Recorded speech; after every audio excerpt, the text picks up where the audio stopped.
1 volt कितने के बराबर होता है? तो 1 वोल्ट कितने के बराबर होता है? ऑप्शन ए है 1 जूल, ऑप्शन बी 1 जूल प्रति कूलम, ऑप्शन सी 1 न्यूटन प्रति कूलम, ऑप्शन डी इनमें से कोई नहीं। तो जो 1 वोल्ट होता है वो 1 वाट और 1 कूलम के बराबर होता है। ठीक है, 1 वाट 1 कूलम और 1 जूल 1 कूलम के, ठीक है, और ये बराबर होता है 1 किलोग्राम 1 कूलम के बराबर। ठीक है, 1 वोल्ट जो है इतने के बराबर होता है। तो इसमें से कौन सा आंसर सही है? 1 जूल प्रति कूलम, तो ऑप्शन भी सही है। ठीक है, चलिए नेक्स्ट क्वेश्चन है, यदि किसी प्रतिरोध तार को लंबा किया जाए तो उसका प्रतिरोध ऑप्शन ए कम होता है, ऑप्शन बी ज़्यादा होता है, ऑप्शन सी समान रहता है, ऑप्शन डी इनमें से कोई नहीं। तो यदि किसी प्रतिरोध तार को लंबा किया जाए तो उसका प्रतिरोध जो है वो ज़्यादा होता है। ठीक है, ऑप्शन बी सही आंसर है। तो रेजिस्टेंस जो होता है यानी प्रतिरोध आर बराबर होता है वी बाई आई। तो वी जो है ये वोल्ट है और जो आई है ये क्या है? धारा है, जिसे हम किस में दिखाते हैं? एम्पियर में। ठीक है, चलिए नेक्स्ट क्वेश्चन है, किसी चुंबकीय पदार्थ को विचुंबकीय किया जा सकता है। तो किसी चुंबकीय पदार्थ को विचुंबकीय कैसे किया जा सकता है? ऑप्शन ए हथौड़े से पीटकर, ऑप्शन बी गर्म करके, ऑप्शन सी आ व बा दोनों, ऑप्शन डी इनमें से कोई नहीं। तो चुंबकीय पदार्थ को जो है हम हथौड़े से पीटकर और गर्म करके दोनों तरह से विचुंबकीय कर सकते हैं। तो इसका सही आंसर कौन सा हो जाएगा? ऑप्शन सी आ व बा दोनों। ठीक है, चलिए नेक्स्ट क्वेश्चन है, विद्युत ऊर्जा को यांत्रिक ऊर्जा में बदलने की युक्ति है। तो विद्युत ऊर्जा को यांत्रिक ऊर्जा में कौन बदलता है? Option A dynamo, option B transformer, option C विद्युत मोटर, ऑप्शन डी इनमें से कोई नहीं। तो विद्युत ऊर्जा को यांत्रिक ऊर्जा में कौन बदलता है? विद्युत मोटर, ऑप्शन सी इसका सही है। ठीक है, अब यहाँ पे दोस्तों एक ट्रिक जान लीजिए, विद्युत मोटर को अगर हम इंग्लिश में लिखेंगे तो लिखेंगे इलेक्ट्रिक मोटर।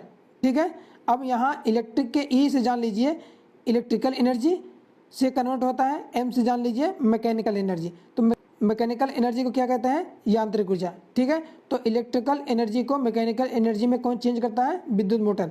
और जो डायनमो होता है ये यांत्रिक ऊर्जा को विद्युत ऊर्जा में बदलता है। ठीक है, नेक्स्ट क्वेश्चन है, बल्ब को तोड़ने पर तेज आवाज़ होती है क्योंकि ऑप्शन ए बल्ब के अंदर निर्वात में वायु का तेजी से प्रवेश करना, बल्ब के अंदर विस्फोटक गैस होती है, बल्ब के अंदर की गैस अचानक प्रसारित होती है, बल्ब का फिलामेंट वायु के साथ क्रिया करता है। तो जो बल्ब को तोड़ने पर तेज आवाज़ आती है क्योंकि बल्ब के अंदर निर्वात भरा होता है और वायु उसमें तेज़ी से प्रवेश करने लगती है। तो इसका ऑप्शन ए जो है वो सही है। ठीक है, नेक्स्ट क्वेश्चन है, विशिष्ट प्रतिरोध का एसआई मात्रक है। तो विशिष्ट प्रतिरोध का एसआई मात्रक क्या है? Option A ohm, option B ohm metre, option C ohm प्रति मीटर, ऑप्शन डी मीटर। तो विशिष्ट प्रतिरोध का जो एसआई मात्रक होता है वो क्या होता है? ओम मीटर, ऑप्शन बी सही है। अब विशिष्ट प्रतिरोध को हम लोग दिखाते कैसे हैं? रो से। ठीक है, रो बराबर होता है आर ए बटा एल। आर जो है ये रेजिस्टेंस है जिसे प्रतिरोध कहते हैं, ए जो है एरिया है जिसे हम क्षेत्रफल कहते हैं, और एल जो है लेंथ है जिसे हम लंबाई कहते हैं।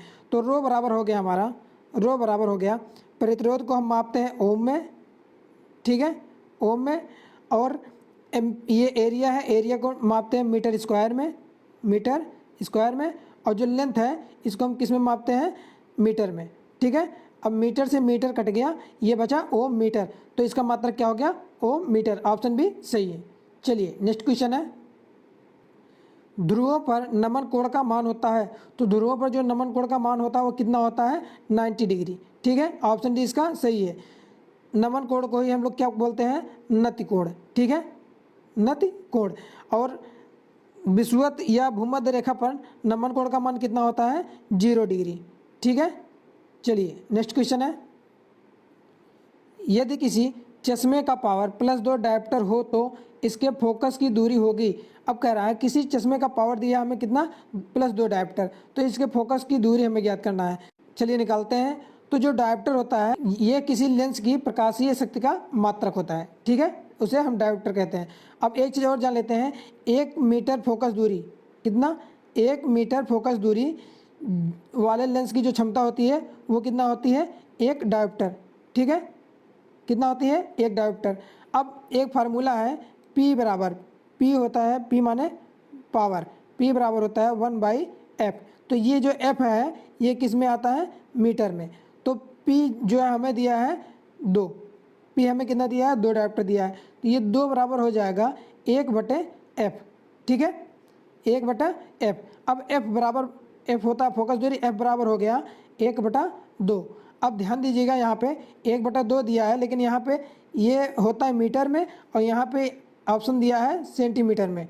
ठीक है, तो हम क्या करेंगे, इसमें जो है 100 से गुणा कर देंगे। ठीक है, ये हो गया हमारा आधा मीटर। ठीक है, ये कितना हो गया हमारा, आधा मीटर, मतलब 1/2 मीटर। तो अगर हम इसको सेंटीमीटर में चेंज करेंगे तो ये हो जाएगा 100/2। तो 2 एकम 2, 2 50 सही है 100, तो कितना आ गया 50 सेंटीमीटर। ठीक है, तो इसकी फोकस दूरी कितनी होगी, 50 सेंटीमीटर। ऑप्शन सी इसका सही है। चलिए नेक्स्ट क्वेश्चन है, एक लेंस की फोकसांतर 25 सेंटीमीटर है, उसकी क्षमता होगी। अब यहाँ पे लेंस की जो है वो फोकसांतर यानी फोकस दूरी हमें दिया है, कितना दिया है, 25 सेंटीमीटर। ठीक है, अब इसी फार्मूले पे हम रखेंगे इसको, P बराबर 1/f। तो यहाँ पे हमें f का मान मिला हुआ है, लेकिन ये है f जो है ये मीटर में होता है और ये हमें दिया है सेंटीमीटर में। तो अगर हम इसको मीटर में चेंज करेंगे तो 100 से भाग कर देंगे। ठीक है, तो ये हो जाएगा 1/0.25। ठीक है, अगर अब भाग देंगे तो ये कितनी बार जाएगा, 4 बार। ठीक है, तो जो इसका आंसर हो जाएगा वो 4 डायोप्टर हो जाएगा। ठीक है, ऑप्शन भी सही है। नेक्स्ट क्वेश्चन है, ट्रांसफार्मर के क्रोड बनाने के लिए निम्नलिखित पदार्थों में से कौन सा अधिक उपयुक्त है। ऑप्शन ए है नर्म लोहा, option B nickel, option C तांबा, ऑप्शन डी स्टील। तो ट्रांसफार्मर के क्रोड को बनाने के लिए तो कौन सा पदार्थ उपयुक्त होता है, नर्म लोहा। ऑप्शन ए इसका सही है। ठीक है, चलिए नेक्स्ट क्वेश्चन है, एक जेट वायुयान 2 मैक के वेग से हवा में उड़ रहा है। ठीक है, जब ध्वनि का वेग 332 मीटर प्रति सेकंड है तो वायु की चाल कितनी है। अब कह रहा है जेट जो है, एक जेट है वह 2 मैक के वेग से उड़ रहा है और ध्वनि का वेग जो होता है वो कितना होता है, 332 मीटर प्रति सेकंड। तो कह रहा है वायुयान की चाल कितनी है। अब हमें एक चीज़ जानने की ज़रूरत है, जो मैक होता है ये 1 मैक बराबर होता है, 1 मैक बराबर होता है एक ध्वनि की चाल। क्या होता है, ध्वनि की चाल, इसी को हम मैक कहते हैं। ठीक है, ध्वनि की चाल को ही हम मैक कहते हैं। तो 1 मैक बराबर होता है ध्वनि की चाल। तो ध्वनि की चाल कितनी होती है, 332 मीटर प्रति सेकंड। ठीक है, अब 1 मैक बराबर 332 मीटर प्रति सेकंड, तो 2 मैक के गति से उड़ रहा है तो 2 मैक बराबर हो जाएगा 332 गुणे 2 बराबर कितना हो गया, 664 मीटर प्रति सेकंड। ठीक है, ये इसका आंसर हो गया। तो ऑप्शन इसका भी सही है। ठीक है, चलिए नेक्स्ट क्वेश्चन है, मनुष्यों के लिए मानक ध्वनि स्थिर है। ठीक है, स्थिर नहीं है, ये स्तर है। मनुष्यों के लिए मानक ध्वनि स्तर है। तो मानक ध्वनि स्तर कितना है, option A 90 dB, option B 60 dB, option C 100 dB, option D 120 dB। अब आप लोग सोच रहे हैं ये dB क्या है, तो dB को हम बोलते हैं डेसिबल। क्या बोलते हैं, डेसिबल। तो जो ध्वनि होता है उसको हम किस में मापते हैं, डेसिबल में। तो जो मनुष्यों के लिए मानक ध्वनि स्तर है वो कितनी है, 50 से 70 होती है। कितना, 50 से 70 डेसिबल होती है। ठीक है, अब ऑप्शन देखिए, यहाँ पे ऑप्शन भी दिया है 60। तो इसमें जो है विकल्प के हिसाब से मनुष्यों के लिए मानक ध्वनि स्तर कितनी होती है, 60 डेसिबल। ठीक है, जो 120 डेसिबल दिया है ये जेट विमान के ध्वनि है। ठीक है, चलिए नेक्स्ट क्वेश्चन है, सेल्सियस में माप का कौन सा तापक्रम 300 के बराबर है।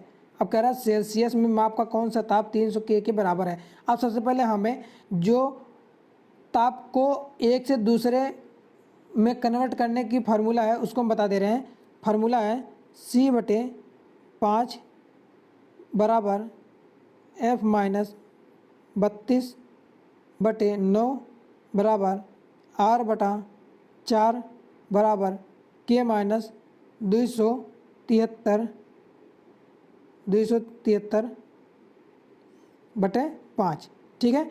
C/5 बराबर F-32/9 बराबर R/4 बराबर K-273/5, ठीक है। अब ये कह रहा है सेल्सियस में माप का कौन सा तापक्रम 300 केल्विन के बराबर है। तो हमें सेल्सियस में निकालना है, ऑप्शन दिया है हमारा सब सेल्सियस में, और हमें निकालना किस में है, सेल्सियस में, केल्विन में हमें दिया है, ठीक है। तो अब हम इस फार्मूले का यूज़ करेंगे, C/5 बराबर K-273/5। अब इस फार्मूले में हम इसको रख देंगे तो हमारा कितना आ जाएगा, 27 डिग्री। ऑप्शन डी इसका सही है, ठीक है। अब आप लोग इसको फार्मूले में रख के देख लीजिएगा, ठीक है। चलिए नेक्स्ट क्वेश्चन है,